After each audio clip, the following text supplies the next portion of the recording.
Tu connais ce moment. Le cœur qui s'emballe, les mains moites, la gorge serrée. Tu es là, devant l'audience, et tout ton corps hurle « Fuis !» Parler en public, pour toi c'est un combat, un poids, un calvaire.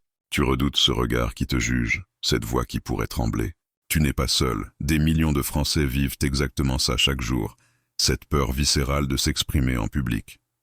En France, c'est une plaie silencieuse. Combien de fois as-tu vu des collègues, des amis, des proches tourner le dos à une opportunité parce qu'ils redoutaient de devoir s'exprimer face à un groupe? Combien de fois as-tu ressenti cette honte après un repas, une réunion, un devoir, quand tu as senti que ta voix tremblait, que tes mots se perdaient? Ce n'est pas juste être un peu timide, c'est une blessure qui freine ta vie sociale, ta carrière, ton avenir. Mais dis-moi, et si je te disais que cette peur n'est ni réelle ni inévitable? Que cette boule au ventre, ce n'est qu'un mensonge que tu répètes à toi-même? Que la clé pour la dépasser, c'est de ne plus lui donner raison? Oui, tu as bien entendu. Ta peur est un jugement, un simple avis intérieur, sans fondement. Ce que je vais te montrer, c'est comment le stoïcisme, cette philosophie vieille de plusieurs milliers d'années, peut te rendre invincible. Tu vas apprendre à ne plus prêter ton assentiment à cette peur, à la voir pour ce qu'elle est, une illusion. Tu vas redevenir libre, prêt à changer ta vie. Alors écoute bien, parlons franchement. Ta peur de parler en public n'est pas simplement une gêne passagère, c'est une véritable prison mentale. Une prison que la société, toi et moi, avons souvent renforcée sans le vouloir. Dans notre culture française, où la prise de parole est souvent synonyme de pouvoir, d'autorité ou d'intelligence, avouer que l'on tremble devant un micro peut être vécu comme une faiblesse honteuse. Tu as entendu des phrases comme « il faut savoir s'imposer ». Parler, c'est convaincre. Mais aussi, si tu n'y arrives pas, c'est que tu manques de confiance. Ces injonctions ne font que creuser le fossé entre ce que tu es et ce que tu voudrais être. Elles te culpabilisent. Elles te poussent à te taire, à douter, à te cacher. C'est plus qu'un souci individuel, c'est un problème collectif qui accroît l'isolement.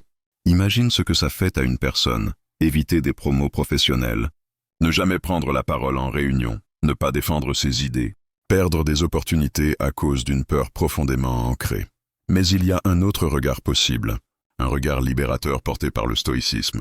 Ce regard te dira que ta peur ne définit pas ta valeur. Qu'elle est un simple phénomène mental que tu peux déjouer par ta raison, que tu peux devenir l'acteur principal de ta vie plutôt que sa victime.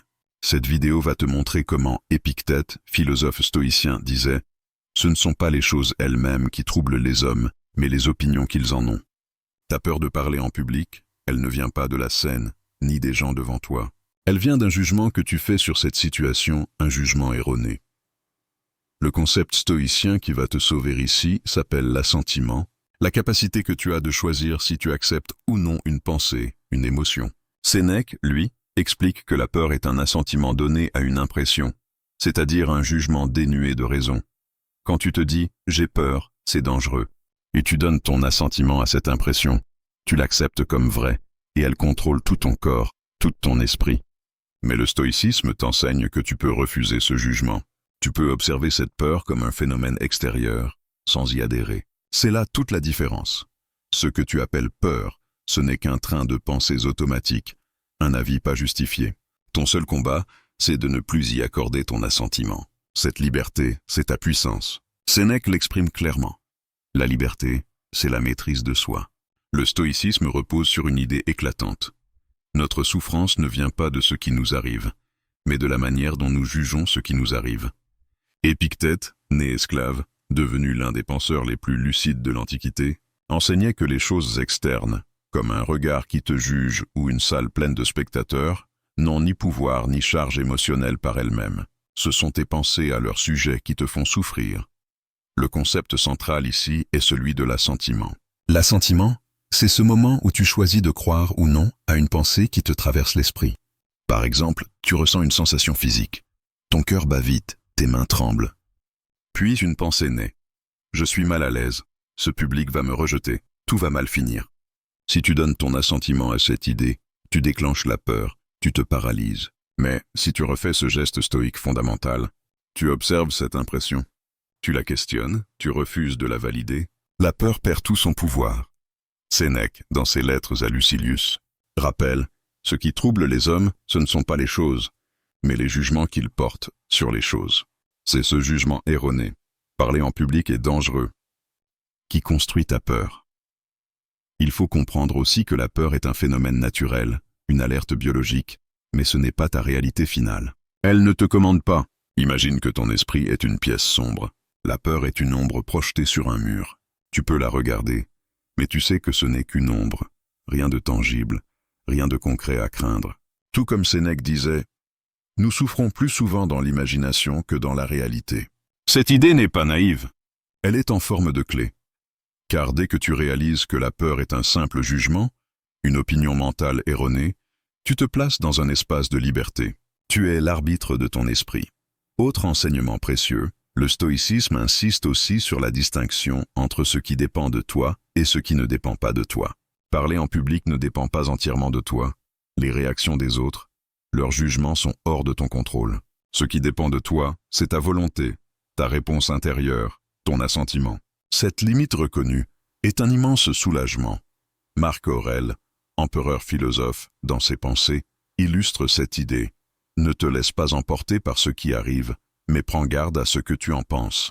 Le stoïcisme affirme encore que la nature humaine est rationnelle.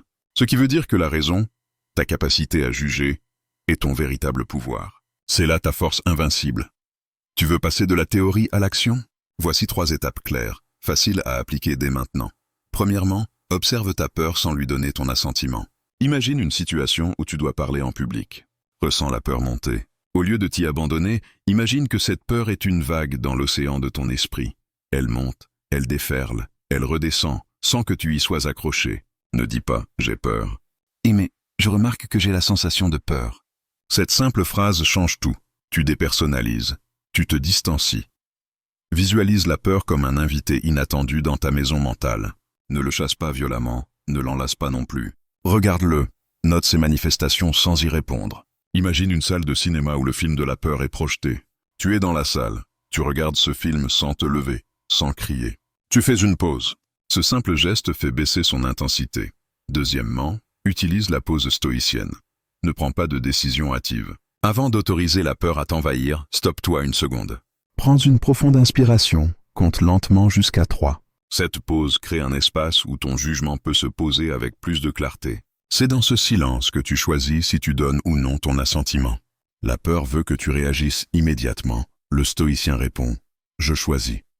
Quand tu ressens la montée de la peur, arrête-toi. Le stoïcisme enseigne que nul événement ne justifie une réaction impulsive. Prends une grande inspiration. Inspire profondément à travers le nez, compte jusqu'à 4. Expire lentement par la bouche en comptant jusqu'à 6. Ce geste active automatiquement le système nerveux parasympathique, qui calme ton corps. Profite de cette pause pour répéter mentalement. Ce n'est qu'une sensation temporaire. Je ne suis pas cette peur. Tu restructures ton cerveau.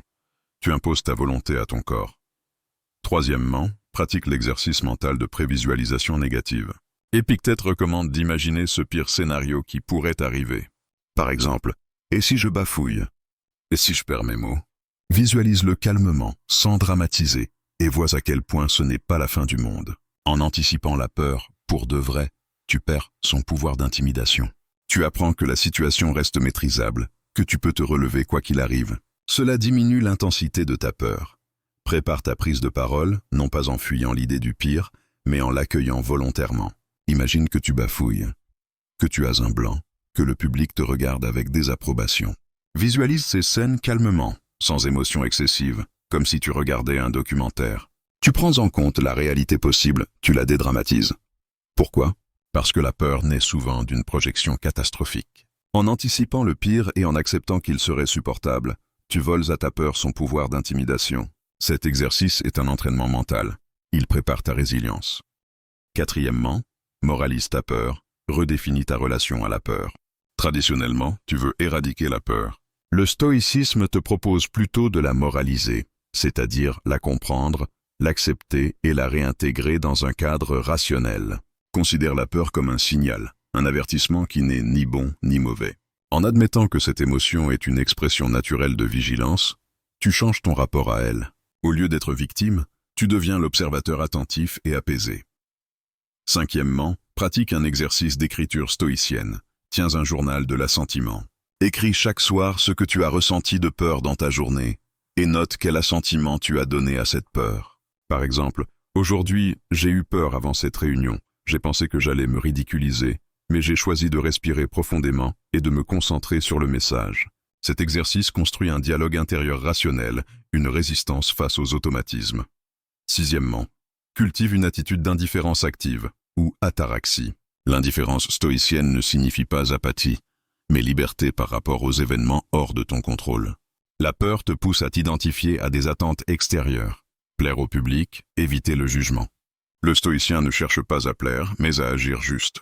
Cela demande un entraînement mental où tu répètes intérieurement « Mon devoir est de faire mon possible », non de contrôler les réactions des autres. Septièmement, construis ton discours comme un rite de passage mental. Avant de parler, répète mentalement ta préparation non pas pour atteindre la perfection, mais pour valider ton courage. Visualise-toi allant jusqu'au bout de ta prise de parole, indépendamment du ressenti ou du résultat. Cette validation du courage personnel finit par neutraliser la peur. Ces étapes et compléments, si tu les répètes, deviennent un muscle intérieur. Comme un athlète qui s'entraîne, tu deviens maître de ta peur. Tu as maintenant les clés pour ne plus être esclave de ta peur de parler en public. En refusant d'accorder ton assentiment, tu reprends le contrôle.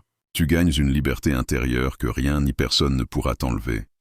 Tu es à présent armé de savoir, de pratique et d'une nouvelle vision. La peur n'est plus une fatalité, c'est un obstacle que tu traverses, que tu domines. La liberté que je te promets, c'est la liberté intérieure, celle où tu n'es plus esclave de tes réactions, où tu accèdes au calme puissant de celui qui sait que sa vraie force est dans son esprit. La liberté de parler, d'oser, d'exister. Pour clore, Sénèque disait « N'attends pas que les événements arrivent comme tu le souhaites. Décide de vouloir ce qui arrive. Ainsi la tranquillité sera à toi. Ta tranquillité, ton invincibilité, commence par un choix, celui de refuser d'accréditer ta peur. Maintenant, je te lance un défi. Dans les commentaires, écris-moi. Quelle étape vas-tu appliquer dès aujourd'hui pour rendre ta peur muette? Partage ton engagement, ta progression. Je serai là pour te répondre. Et surtout, abonne-toi à la chaîne pour construire cette force chaque jour avec moi. Ton esprit est ton empire. Prends-en le trône.